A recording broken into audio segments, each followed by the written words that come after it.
ഇതാണ് കോട്ടത്തറ എന്ന സാങ്കല്പിക ഗ്രാമം. ലോകം നാൾക്കുനാൾ പുരോഗതിയിലേക്ക് കുതിച്ചു പാഞ്ഞുകൊണ്ടിരിക്കുമ്പോഴും ഒരു കാരണവുമില്ലാതെ പാരമ്പര്യത്തെയും പഴമയെയും കെട്ടിപ്പിടിച്ചിരിക്കുന്നവരാണ് ഇവിടത്തുകാർ.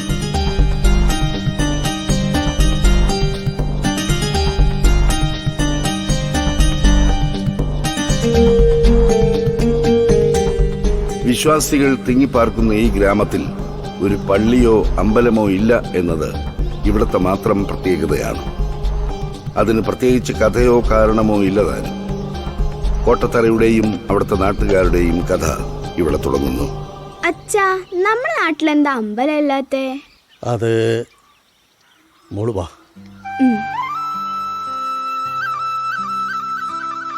ഞാൻ ബുക്കിലൊക്കെ കണ്ടിട്ടുണ്ടല്ലോ വലിയ വലിയ അമ്പലങ്ങള്. മോള് വിഷമിക്കണ്ട, നമ്മുടെ നാട്ടിലെ അമ്പലം വരും. വരൂ അച്ഛാ. മോള് പ്രാർത്ഥിക്കൂ അമ്പലം വരാൻ. പ്രാർത്ഥിക്കും. മോള് പ്രാർത്ഥിച്ചാൽ ഉറപ്പായി അമ്പലം വരും.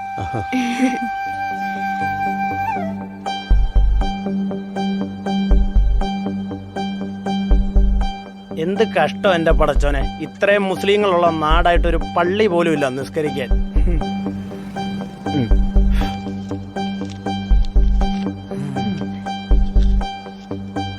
ഇനി എന്നാണാവോ എല്ലാവരും ഒരുമിച്ച് പള്ളിയിൽ നിസ്കരിക്കാൻ പറ്റുന്നേ? അള്ളാക്കറിയാം.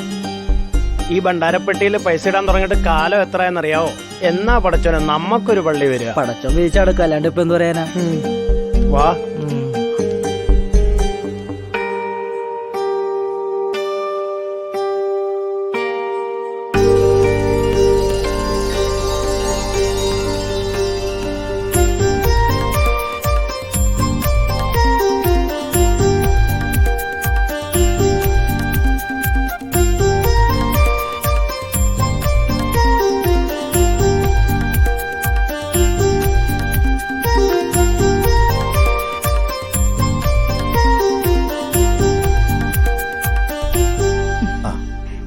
കോഫി. ഹാജിയാർ. ഇതാണ് സഠാൽ ഹാജിയാർ. കോട്ടത്തറ